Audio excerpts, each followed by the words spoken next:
comment on vit sous le regard des autorités. Il va dire, soumettez-vous aux autorités. Pourquoi? Parce que les autorités sont là, et ça c'est Paul qui va en parler dans Romains, elles sont là parce que Dieu l'a voulu. Vous imaginez un monde où il n'y a pas d'autorité, eh bien ce serait la loi du plus fort.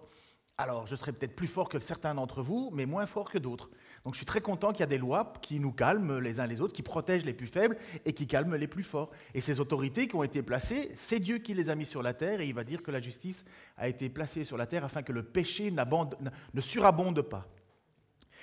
Pierre va donc parler à cette église et il va leur demander de se comporter en tant que chrétiens. Il faut bien comprendre que les gens viennent d'une culture, d'une façon de vivre, et puis ils découvrent maintenant comment on vit en tant que Dieu. Quand on était juif, c'était facile. Il y avait des règles quasi pour tout, pour toute chose, pour toute réglementation de la vie. Mais quand tu n'étais pas juif, il n'y avait pas de règles. Tu vivais les règles qu'on t'avait apprises autrefois dans ta culture, pour faire plaisir à ta mère. Tu ne le faisais pas toujours, mais tu le faisais quand même. Mais c'était des cultures, c'était un enseignement. Et maintenant, comment on se comporte en tant que chrétien dans la famille de Dieu? Puisque maintenant, comme Pierre va le dire, vous avez été appelés, vous avez été choisis, vous êtes une nation sainte, un peuple de rois prêtres et ainsi de suite. Et il va leur dire comment on se comporte. Donc, premièrement, vis-à-vis des autorités, soumettez-vous aux autorités. Et après, il va parler un petit peu plus individuellement. Il va parler... Au départ, il parle à la communauté en général, et puis il se resserre et il va parler aux serviteurs. Il va dire, serviteurs, soumettez-vous à vos maîtres.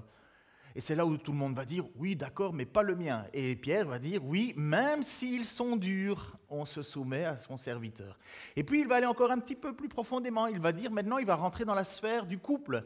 Il va dire, femmes, soumettez-vous à vos maris. Maris, respectez vos femmes. Donc vous voyez, il rentre, la vie chrétienne, ce n'est pas juste un rassemblement dans lequel nous sommes gentils, nous faisons des beaux sourires. Il y a plus que ça, il y a au travail, donc lundi, et puis il y a tous les jours de la vie dans la sphère familiale.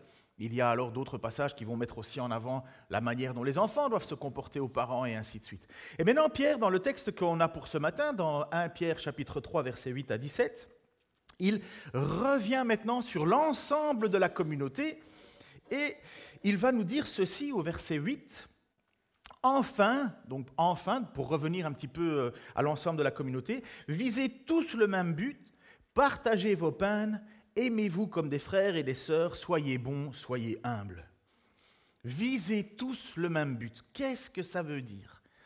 Est-ce que ça veut dire qu'on est une espèce de clone dans lequel... clone, j'ai pas dit clown, j'ai dit clone. Est-ce qu'on est une espèce de clone, donc avec un modèle, et nous ressemblons tous exactement, identiquement, un petit peu comme les Star Troopers? Vous connaissez les Star Troopers? Vous connaissez pas les Star Troopers? Ben, c'est Star Wars. Enfin, depuis 1960, je ne sais pas combien, Star Wars existe. Il y a la Bible et puis il y a Star Wars. Non? Ok, bon bref. Donc les Star Troopers, en fait, c'est des clones, Ce sont les bonhommes blancs, là, vous voyez, qui sont habillés en blanc. Il y a Dark Vador, le père noir, et puis tous les histoires. Et les Star Troopers sont des clones. Donc est-ce que nous, en tant qu'Église, on est des clones? Est-ce qu'on est tous identiques dans le sens où on fonctionne tous de la même manière, on réfléchit de la même manière, on agit de la même manière? Eh bien, il y a un petit peu de cela et il n'y a pas de cela. Et ça a été bien une difficulté pour moi, ça, parce que je vais vous expliquer après, ou peut-être pas, je vais y réfléchir pendant que je prêche. Visez tous le même but, ayez tous les mêmes pensées, cela ne veut pas dire que l'on doit faire tous la même chose. Mais ça veut dire qu'on doit tous avoir le même but, le même objectif. Si vous savez que vous devez vous rendre à Rome, je vous dis, voilà, on a tous, ben ça tombe bien, tous les chemins mènent à Rome. Mais si je vous dis, voilà, on doit tous aller à Rome, vous avez tous le même but, aller à Rome. Mais vous êtes libre d'y aller en avion, en train, en bateau, à pied, à vélo, de la manière dont vous voulez. Le but commun, allez tous à Rome. La manière, c'est vous. Vous avez un but commun, vous avez une pensée qui est commune, vous savez que vous devez aller à Rome, mais vous avez la liberté, et on a la liberté de chacun prendre le moyen que l'on veut. Mais le but est le même, la pensée doit être la même. Mais c'est même encore un petit peu plus que ça. Ça veut dire que nous sommes une unité.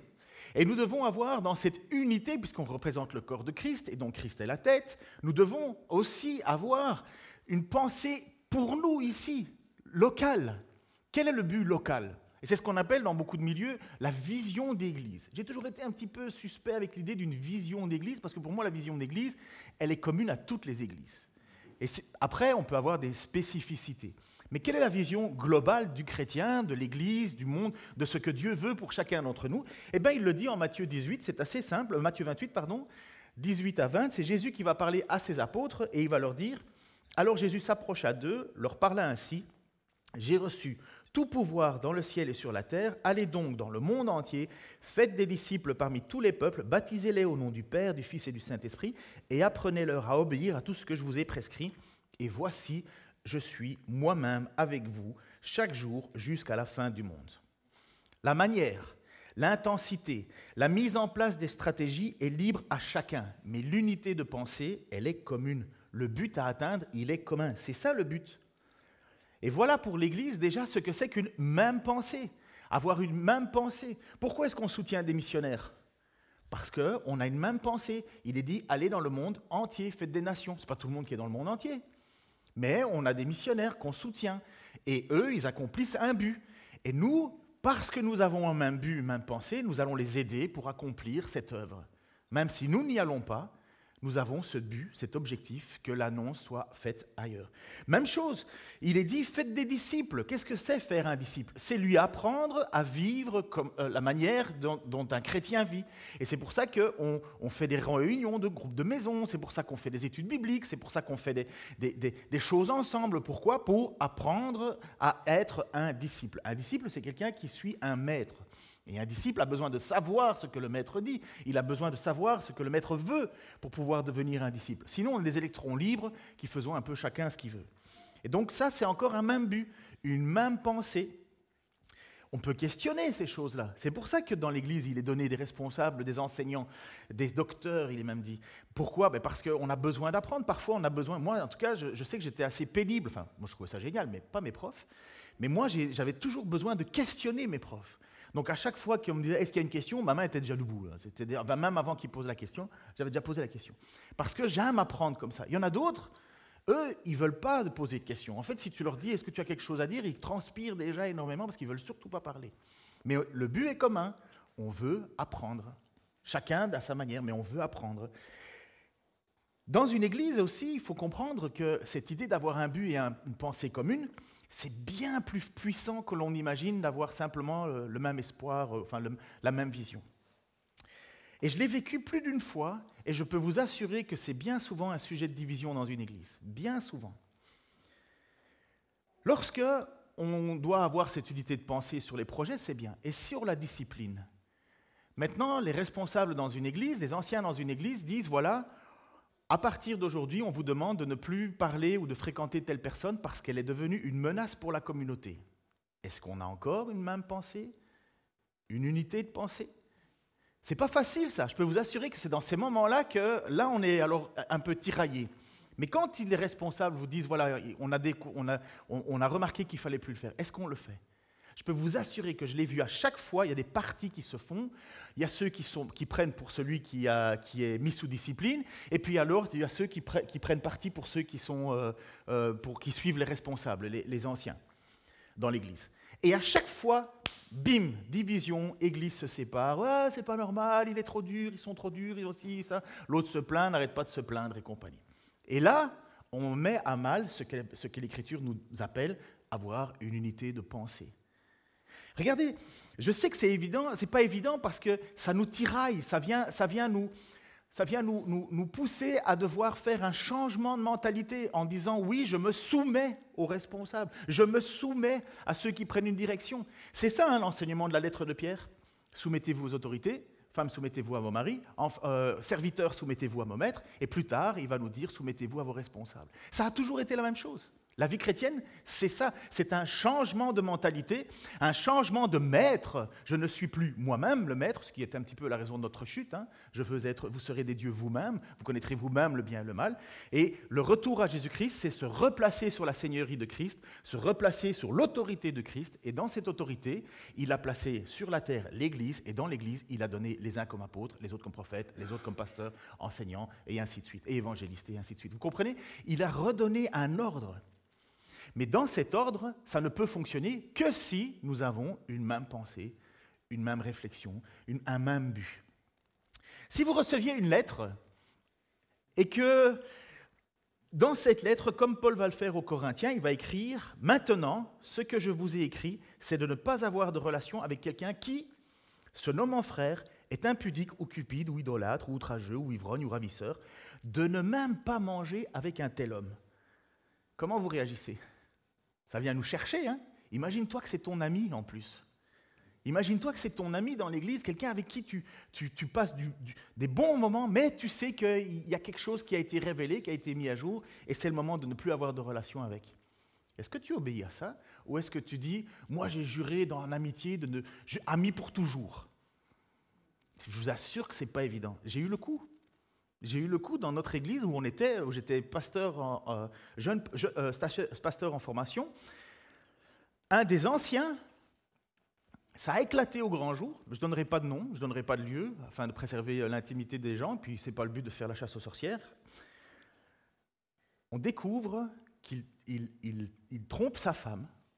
Donc c'est vrai, pour moi, c'était un modèle de père. Les enfants étaient super bien éduqués. C'était même un ami. Je passais énormément de temps avec. J'allais jouer au squash le dimanche soir. On faisait de la moto ensemble. Pourtant, il était plus âgé que moi, mais on était potes. On allait en vacances ensemble. Et vraiment des copains, quoi. Non seulement j'apprends qu'il quitte sa femme, mais en plus, il est un des tout premiers hommes en Belgique à s'être marié avec un autre homme. Vous imaginez l'explosion. Qu'est-ce que je fais? Qu'est-ce que je fais? C'est mon ami. Il part en vrille, mais qu'est-ce que je dois faire?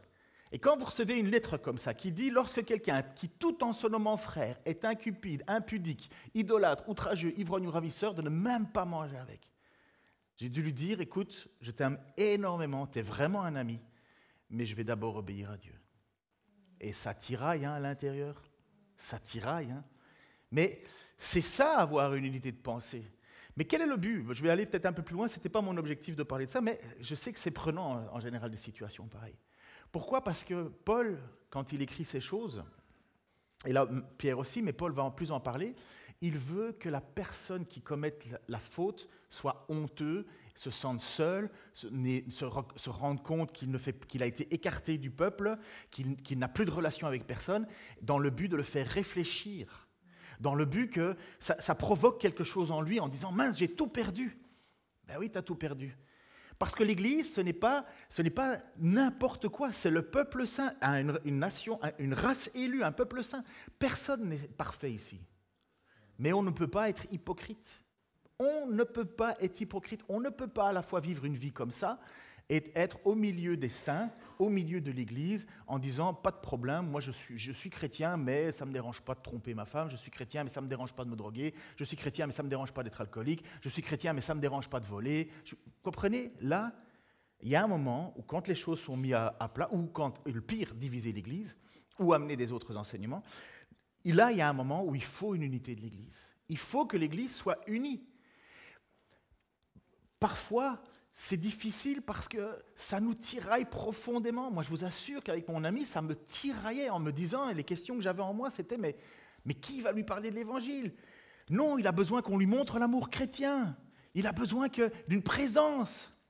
Et c'est comme ça qu'une division commence. Toujours sur des bons motifs et jamais sur ce que l'Écriture nous dit. C'est toujours comme ça. C'est classique. On pense mieux savoir que Dieu. On pense être plus aimant que Dieu. On pense avoir une meilleure stratégie de réintégration d'un frère ou d'une sœur dans l'Église. On pense mieux que Dieu, on pense. Même chose pour la question des enseignements dans l'Église. Et ça, Paul, il est intraitable. Vous pouviez faire du mal à Paul, il pouvait être maltraité, il pouvait être insulté, il disait, moi, je ne fais aucun cas de ma vie, c'est pas grave, il n'avait aucun souci. Mais quand on attaquait la doctrine, quand on attaquait son enseignement, il était intraitable. Intraitable.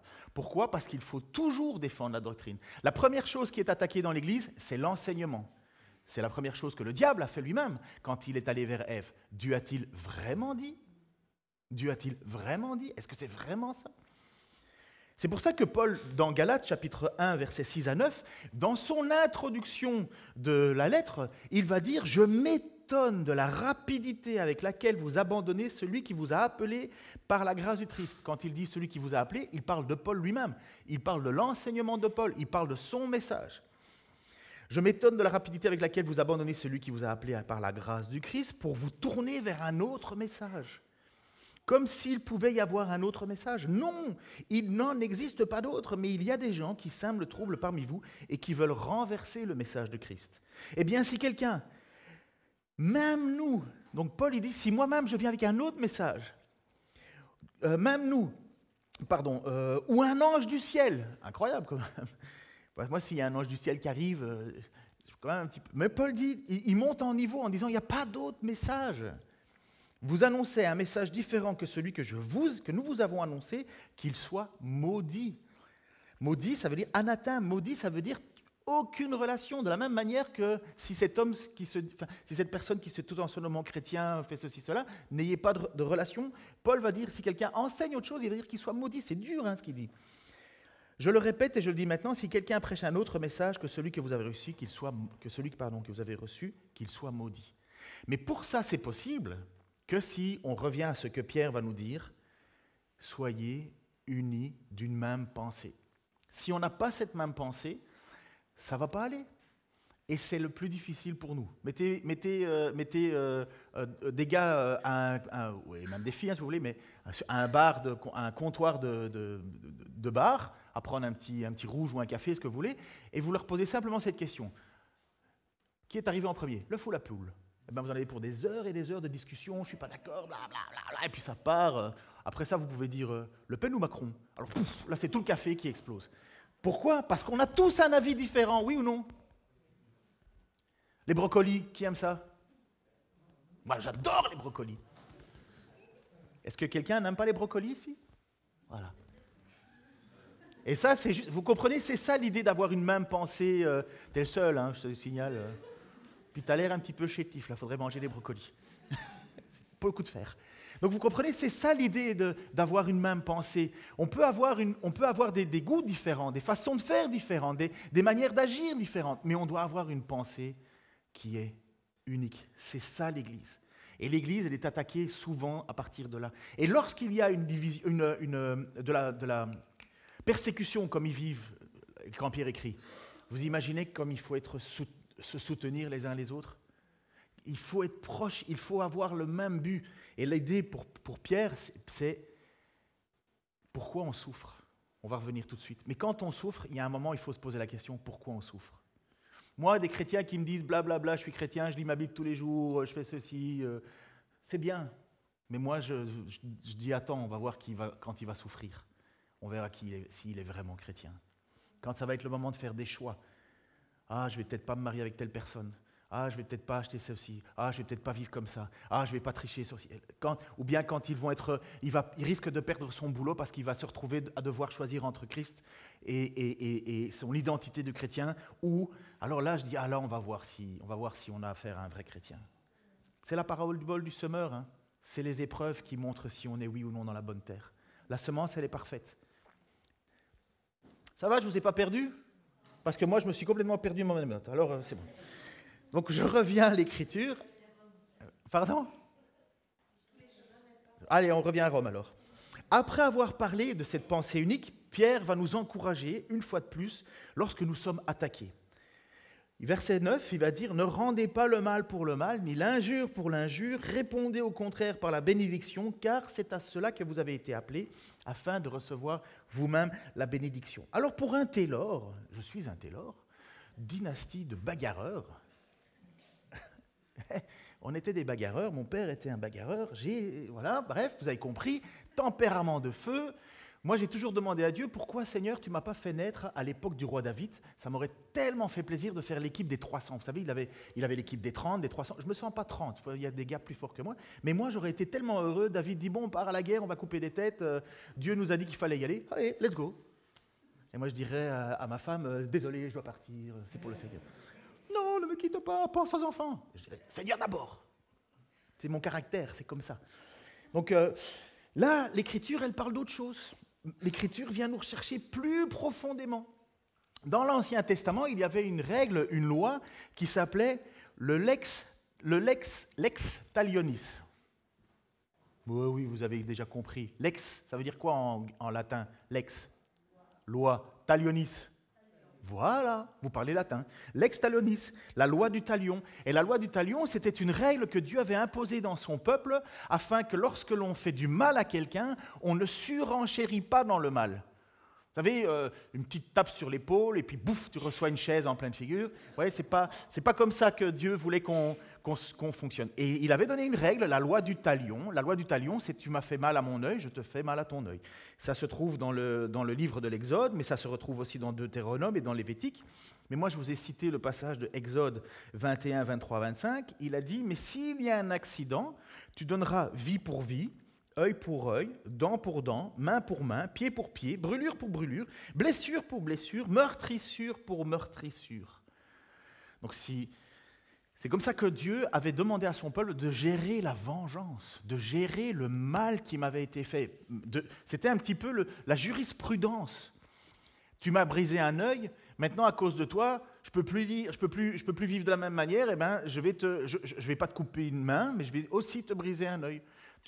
Le mal que tu m'as fait, ben, tu le vis toi-même. C'était ça la première règle. Mais pour nous, chrétiens maintenant, dans le nouveau règne de notre Seigneur, dans le Nouveau Testament, dans l'évangile de Jésus-Christ, il nous est appelé à nous, chrétiens, d'aller bien plus loin. Et merci Franck pour l'introduction au sermon sur la montagne. Accrochez-vous parce que le sermon sur la montagne, c'est paf, au-dessus de la loi. Hein. C'est bien, bien plus haut que ce que la loi nous imposait. Parce que moi, j'aimais bien l'idée, tu crèves un œil, je te crève un œil. Je dis, c'est réglé, quoi. Par contre, pour l'Église, c'est totalement différent. Il nous est demandé de bénir ceux qui nous maudissent, de faire du bien à ceux qui nous font... Tu peux revenir l'image juste en avant pour qu'on revienne à l'Évangile? Merci. Ne rendez pas le mal pour le mal, ni l'injure pour l'injure. C'est pas facile, hein, quand vous avez un tempérament de feu, de vous calmer. J'ai regardé, je trouvais ça génial. Qui a connu Bourvil? Je veux dire pas personnellement, mais qui a vu Bourvil, les films avec Bourvil? Allez, n'ayez pas peur, hein, c'est quand même de la culture française, hein, on est fiers. Hein. De Funès, Louis de Funès. Ah, un petit peu plus de main quand même. Ben oui. Eh ben, je regardais une interview récemment, parce que parfois ils passent des histoires, et ils avaient mis Bourvil, deux petits rigolos ensemble, Bourvil et Louis de Funès, ils étaient assis dans un canapé, et ils parlaient de leur vie. Et à un certain moment, Bourvil était en train d'expliquer une blague qui lui était arrivée, mais Bourvil est grand et De Funès est petit. Et à un certain moment, De Funès a dit ceci, je trouvais c'est trop rigolo, il a dit « J'aurais bien voulu être méchant, mais je suis beaucoup trop petit. » Il dit, moi j'aurais bien voulu avoir 2 mètres et comme ça quand quelqu'un me faisait du mal, je répondais. Il dit, mais non, je suis trop petit donc il faut que j'apprenne l'humour. C'était tellement vrai, c'est tellement vrai. Mais nous chrétiens, ce n'est pas parce que nous sommes petits ou chétifs, c'est parce que nous devons nous soumettre à notre Seigneur que nous nous laissons insulter, que nous nous laissons mépriser. Pourquoi? Parce que lui-même l'a fait. Et c'est inspiré du livre, et ce que Pierre écrit là, c'est inspiré du psaume 34. Dans le psaume 34, il va lui dire ceci, que celui... attends, est-ce que je suis dans le psaume 34 là, ou est-ce que je l'ai noté?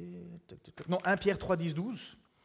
Donc l'image juste après, voilà. Car celui qui veut aimer la vie et voir des jours heureux doit veiller sur sa langue pour ne faire aucun mal par ses paroles et pour qu'aucun propos menteur ne passe sur ses lèvres. Qu'il fuit ce qui est mal et qu'il fasse ce qui est bien. Qu'il recherche la paix avec ténacité, car les yeux du Seigneur se tournent vers les justes. Il tend l'oreille à leurs prières, mais il s'oppose à ceux qui font le mal. Et souvent, lorsque nous sommes blessés, maltraités, on injure. Pas vrai? Vous avez votre patron qui, au boulot, vous fait une crasse. Qu'est-ce que vous faites en sortant après, en discutant avec votre collègue? Ah, quel bon! Vous mettez peut-être une lettre avant. Ce type. On n'est pas en train de les bénir, on est en train de les maudire. Lorsque quelqu'un nous fait une insulte, il suffit de nous regarder au volant, hein? Une petite queue de poisson devant, qu'est-ce que vous faites? D'abord, si vous avez mis un ictus à l'arrière, vous réfléchissez de dire pourquoi j'ai mis ça. Deuxièmement, vous dites j'espère qu'il ne sait pas ce que ça veut dire. Troisièmement, vous klaxonnez comme un fou. Ben non, on ne fait pas ça. Moi, je n'ai rien changé à la voiture de mon père parce que j'ai récupéré celle de mon père. Il y a un taureau. Il n'y a pas un ictus, il y a un taureau. Catalan, apparemment, parce qu'il aime bien aller là-bas. Enfin bref, je ne l'ai pas changé. Pas encore. Bref, on ne veut pas rendre le mal pour le mal. On doit aller plus loin. Pourquoi? Parce que nous recherchons la paix. Je peux vous assurer que, comme je vous dis, c'est tellement pas évident. Mais qu'est-ce qu'on gagne à se laisser insulter, à ne pas répondre? Eh bien, l'Écriture nous dit que celui qui veut aimer la vie et avoir des jours heureux, on parle bien, non pas cette fois-ci de façon eschatologique, on ne parle pas de la résurrection ou d'être au paradis, il parle de la vie sur terre, donc il nous donne un conseil de vie, on pourrait presque mettre ça dans le livre des Proverbes, eh bien que celui qui veut aimer la vie et voir des jours heureux doit veiller sur sa langue et ne faire aucun mal par parole. Il y a un homme que j'apprécie énormément, c'est un modèle. Quand je le vois, et vous devez peut-être le connaître, il est déjà venu, c'est Étienne Gros-Renaud, de la famille Gros-Renaud. Il était secrétaire général de notre association baptiste. C'est un homme, je n'ai jamais entendu quelque chose de mal. Jamais. Je me sens tellement mal à côté de lui. Mais c'est un modèle pour moi. Et donc, ça veut dire que c'est possible de ne pas dire du mal. Et puis à ce moment, je lui dis, écoute, Étienne, tu ne peux pas à chaque fois rien dire, il y a bien des choses qui ne te plaisent pas. Il me dit oui, mais alors je vais les voir seul à seul. J'accepte pas tout, mais il dit mais je fais attention à la manière dont je réagis. Eh bien, pour moi, c'est un modèle, c'est un exemple. Pour moi, c'est difficile, et je veux être un exemple, je n'ai pas le choix de toute façon, je dois être un exemple. Mais j'ai découvert que je suis un petit peu... j'ai eu ce coup, peut-être ça vous est déjà arrivé, vous buvez un petit peu trop que prévu, et vous sentez la grande assurance venir en vous. Vous savez, quand on a bu, on est le plus beau, le plus fort, et ainsi de suite. Et là, moi, j'ai marqué que j'étais bagarreur dans ces moments-là. En plus, j'avais fait de la boxe, et je me souviens qu'en sortant, donc j'étais sorti avec mes copains, et je faisais de la boxe à ce moment-là, et je me bagarrais facilement, parce que j'étais... et pourtant, j'allais à l'église le dimanche matin. Mais il y a un dimanche matin où je n'y ai pas été. Parce que le lendemain, en fait, j'avais été boire un verre avec les copains et j'avais exagéré en buvant. Je faisais n'importe quoi et puis je ne sais pas ce qui s'est trop passé. Il y a quelqu'un qui ne m'a pas plu, j'ai voulu me battre et apparemment il était bien plus fort que moi puisque je me suis réveillé dans les poubelles le lendemain. Donc vous imaginez que j'étais loin d'être un exemple de paix. En fait, j'ai récolté ce que j'ai mérité et ça m'a servi d'une très bonne leçon. Ça m'a servi vraiment d'une leçon profonde. Parce que pour moi, ça me faisait plaisir de me battre. Vous comprenez? C'était ça, moi, ma façon d'être. Mais je ne peux pas chercher la bagarre et espérer la paix avec Dieu. Pire, l'Écriture nous dit que c'est même, en fait, il est dit, il tend l'oreille à leurs prières, à ceux qui se tournent vers les justes, mais il s'oppose à ceux qui font le mal. Je n'avais pas recherché la paix avec ténacité, loin de là. Au contraire, je provoquais, je cherchais le mal, et j'ai récolté ce que j'ai reçu. Je peux simplement dire à Seigneur, j'ai pris un bon coup, et tant mieux. Mais c'est ça la vie, hein. C'est pas le jour où on se convertit, pam, qu'on devient brillant de lumière. Hein. C'est à force de coups, à force d'échecs, il faut brûler, il faut faire mourir le péché qui est en nous, et ça prend du temps, heureusement. Mais le Seigneur a dit qu'il nous accompagnerait à nous dompter. Il nous donne une nouvelle intelligence, mais c'est pas fini. Et vous savez quand c'est fini? Le jour où je mourrai. Le jour où je mourrai, je serai délivré de ce corps de mort, de ce corps de pécheur, et je n'aurai plus cette lutte perpétuelle. Je vais enfin être exactement ce que je veux être. Parce que le lendemain d'une histoire comme ça, vous vous imaginez comment on se sent mal devant Dieu? On passe son temps à demander pardon, on passe son temps à dire « je ne mérite pas être chrétien, je ne veux plus voir personne, je veux tout abandonner, c'est trop difficile, j'en peux plus, et ainsi de suite, Seigneur, pardonne-moi ». Enfin bref, vous avez peut-être déjà vécu ces choses-là. Par contre, il y a une autre chose qui est incroyable dans ce passage-là, et que les chrétiens doivent absolument faire attention, c'est le mensonge. Parfois on ment juste en se disant « un petit mensonge, ça va calmer les choses ». Un petit mensonge pour noyer le poisson, pour que ça passe bien. Ma mère était comme ça. Ma mère est encore malheureusement comme ça. C'est une bonne personne, mais elle pense que le mensonge est une bonne chose. Pour éviter de faire du mal, vous comprenez? Ouh là là là, mais moi ça m'a détruit. Parce que comment est-ce que tu peux faire confiance à quelqu'un dans des grandes choses si elle est capable de te mentir pour des petites choses? Et pire que ça, L'Écriture nous dit qu'on doit, aucun propos menteur ne passe sur vos lèvres. Et pourquoi? Parce que qui est le père du mensonge? Jésus l'a clairement défini. Il l'a dit en Jean chapitre 8, verset 44. « Votre père, c'est le diable, et vous voulez vous conformer à ses désirs. Depuis le commencement, c'est un meurtrier. Il ne se tient pas dans la vérité parce qu'il n'y a pas de vérité en lui. Lorsqu'il ment, il parle de son propre fond, puisqu'il est menteur, lui, le père du mensonge. » Donc vous comprenez pourquoi Pierre dit « Ne mentez pas ». Parce que lorsque nous mentons, nous sommes fils du diable. C'est un peu mal dit, mais comprenez que le mensonge ne vient pas de Dieu. Le mensonge ne devrait pas passer sur nos lèvres, parce que le père du mensonge, c'est le diable lui-même. Mieux vaut souffrir en disant la vérité et en restant intègre que de mentir, les amis. Ne mentez jamais, jamais, jamais, jamais. J'ai fait une promesse le jour de ma conversion.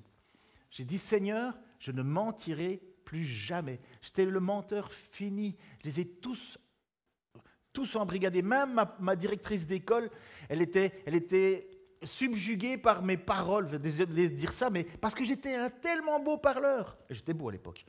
Mais j'étais un tellement beau parleur. Je savais embobiner tout le monde. C'était facile pour moi. C'était un jeu. Mais j'en suis devenu fou à un certain moment. Parce que vous savez que c'est ça le problème. Tu ne sais plus à qui tu as dit quoi. Tu ne sais plus.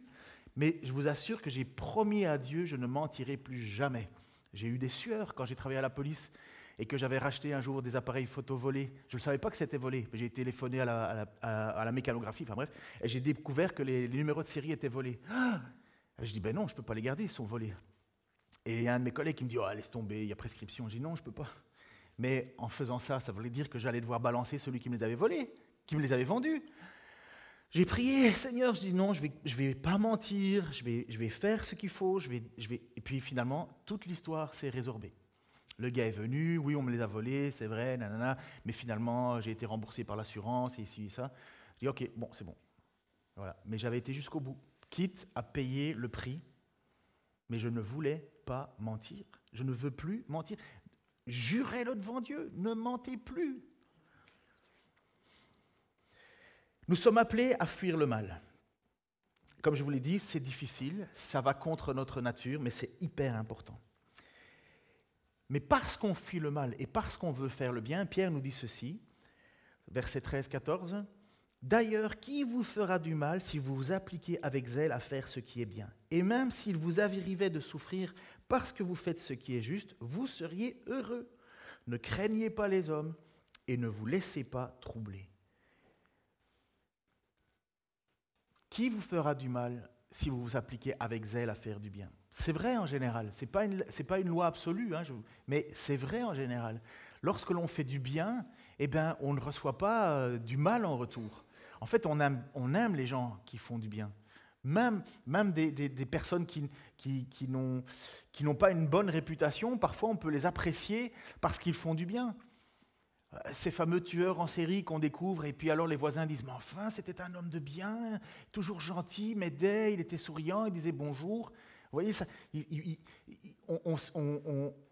on ne veut pas de mal à ces personnes-là. Pourtant, elles sont mauvaises, mais parce qu'elles font le bien, on leur veut du bien aussi. On ne sait pas qui ils sont. Mais pour un chrétien, nous qui aimons Dieu, qui voulons être des bonnes personnes, qui luttons contre le péché, eh bien, parce que nous faisons du bien, nous sommes normalement heureux. Mais il arrive que nous soyons attaqués, même si nous faisons du bien. Et c'est pour ça qu'il est dit, et même s'il vous arrivait de souffrir parce que vous faites ce qui est juste, vous seriez heureux. Vous savez pourquoi ça veut dire vous seriez heureux? Donc, vas-y, la même chose, mais en articulant. Vas-y, André, dis-le. Ce que tu viens de dire. Amen. Qu'est-ce qui vaut le plus? Qu'est-ce qui est le plus important dans votre vie? Personnel, je parle. Qu'est-ce qu'il y a de plus important? Je vais vous approcher parce qu'apparemment, quand on s'approche, ça donne plus de...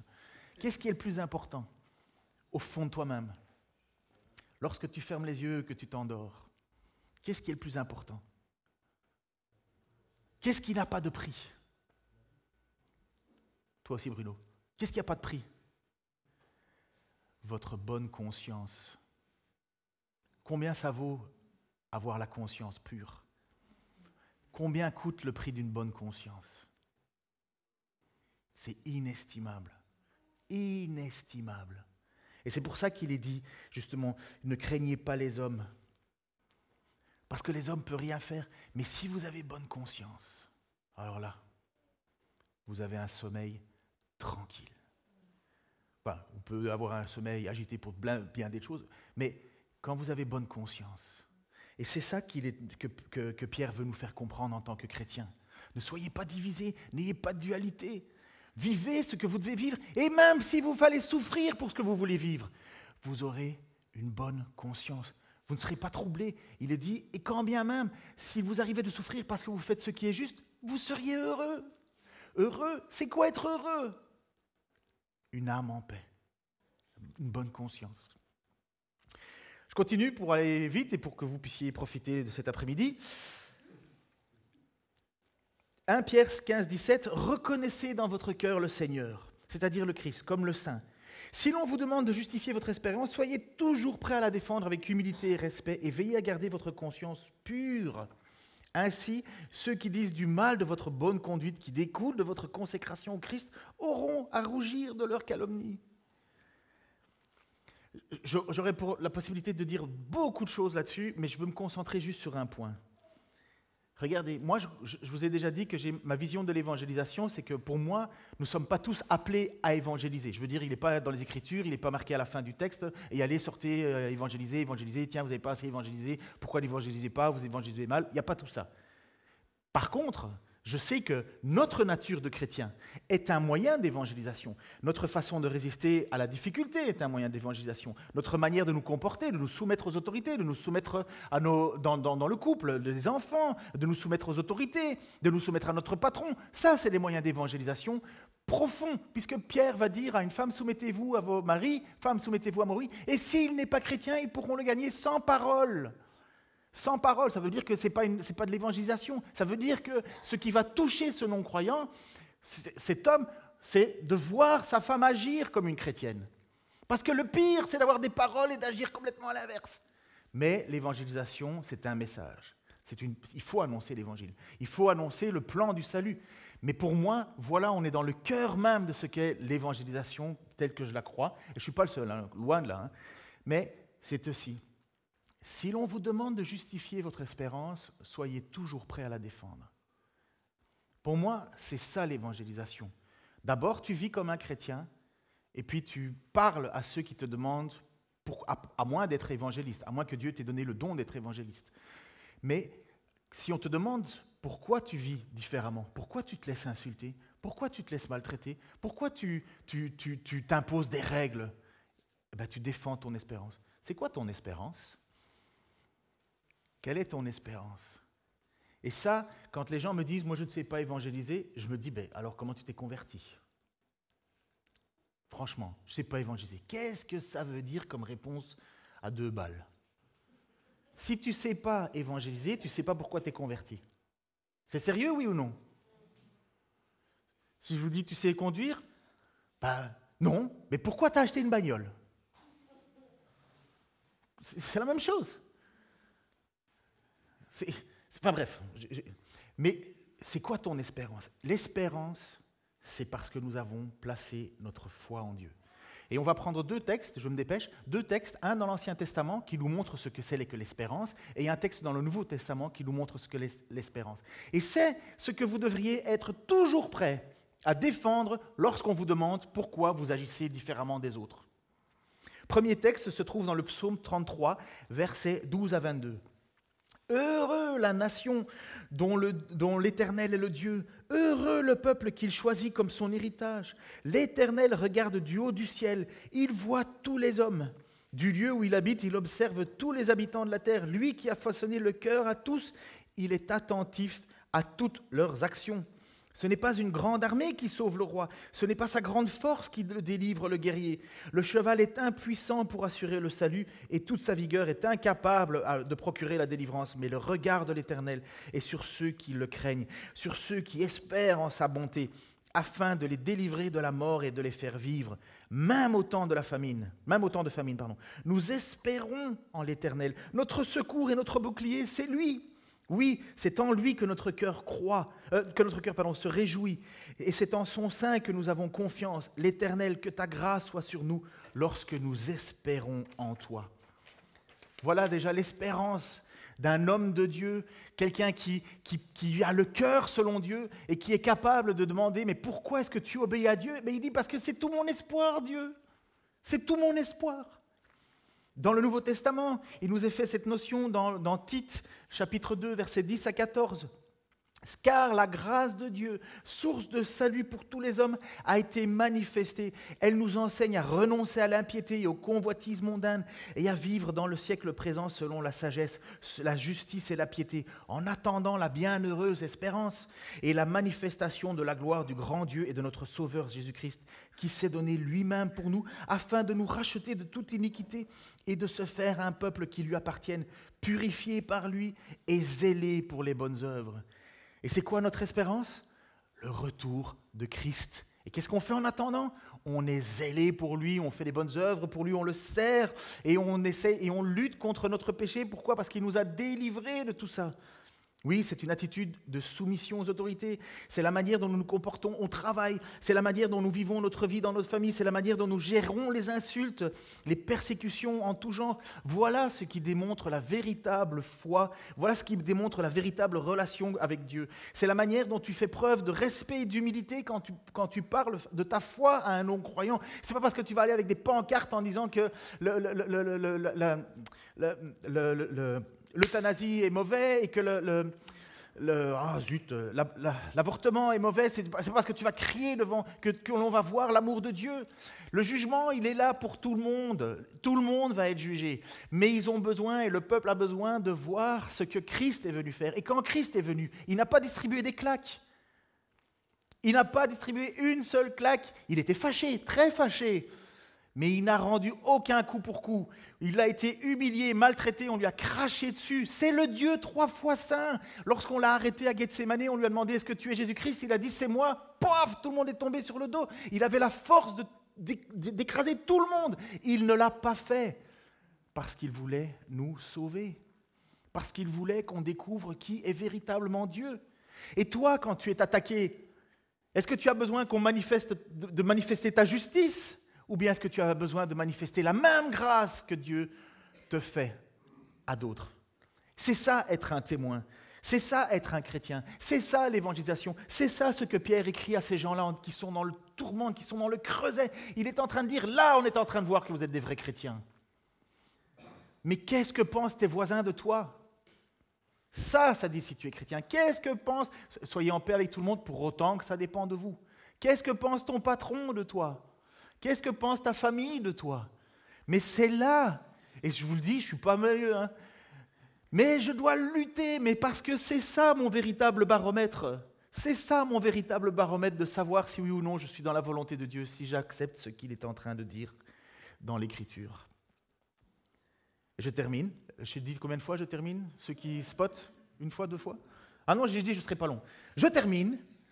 Car il vaut mieux souffrir en faisant le bien, si telle est la volonté de Dieu, qu'en faisant le mal. Car il vaut mieux souffrir en faisant le bien, si telle est la volonté de Dieu, qu'en faisant le mal. J'ai demandé à ma femme, ce matin, elle était à peine réveillée, même pas la moitié de son café bu, je me suis assis à côté d'elle et j'ai chanté une petite chanson à côté d'elle. Alors, elle met ça sur le compte des antidépresseurs, elle me dit « T'es fou ». Je dis « Ouais, c'est pas grave ». J'ai commencé à chanter, et puis je dis « Tu la chantes avec moi ». Elle l'a chanté avec moi. Et puis je lui ai dit « Donc tu connais les paroles ». Elle a dit « Oui, je les connais ». « Eh bien, tu vas chanter devant l'église alors ». Elle n'avait plus possibilité de dire non.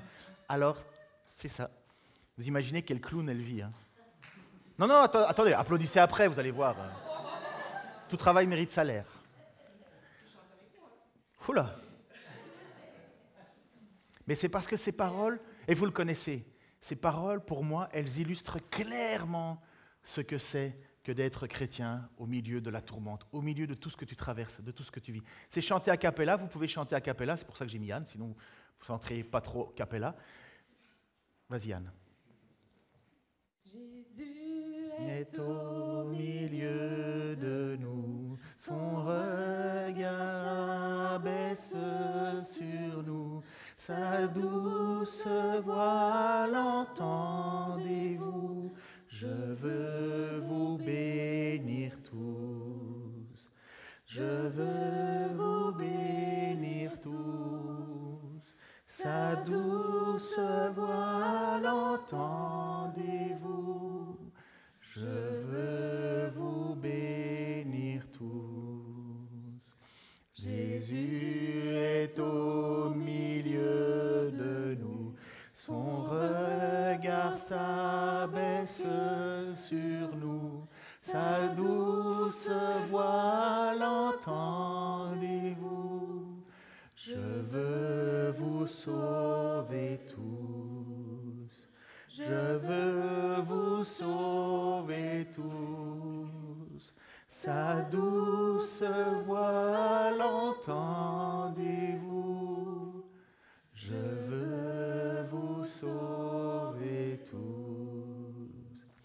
Jésus est au milieu de nous, son regard baisse sur nous, sa douce voix l'entendez-vous. Oh, je vous aime tous. Oh, je vous aime tous. Sa douce voix l'entendez-vous. Oh, je vous aime tous. Apocalypse, chapitre 1, verset 18. Je suis vivant, le vivant. J'étais mort, mais maintenant je suis vivant pour toujours. Je détiens le pouvoir sur la mort et le monde des morts. Voilà celui qui a vaincu la mort, qui n'a jamais redonné mal pour mal, qui a toujours béni, qui a toujours été celui qui a accepté de souffrir pour nous. Et regardez ce qu'il a vaincu. Il a vaincu.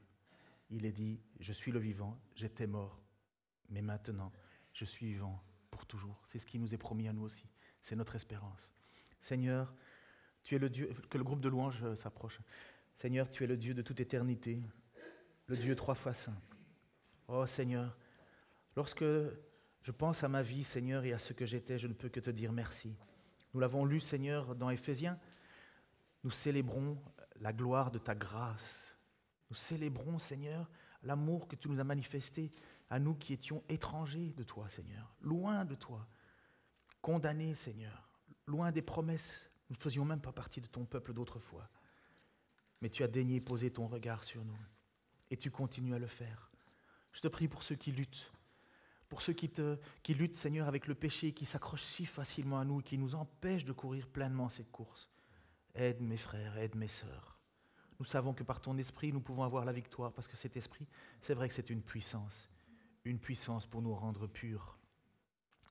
Je te prie, Seigneur, pour ceux qui ne te connaissent pas encore, Seigneur, et qui te cherchent, qui sont dans le trouble, qui pensent que leur vie vaut quelque chose. C'est toi le juge parfait. Seigneur, c'est toi qui as offert ta vie pour eux. Tu nous dis, Seigneur, que le plus important, ce n'est pas que nous connaissions ton nom, mais que tu connaisses notre nom. Je te prie, Seigneur, qu'ils aient cette relation intime avec toi. Tu as tout fait pour. Tu les attends.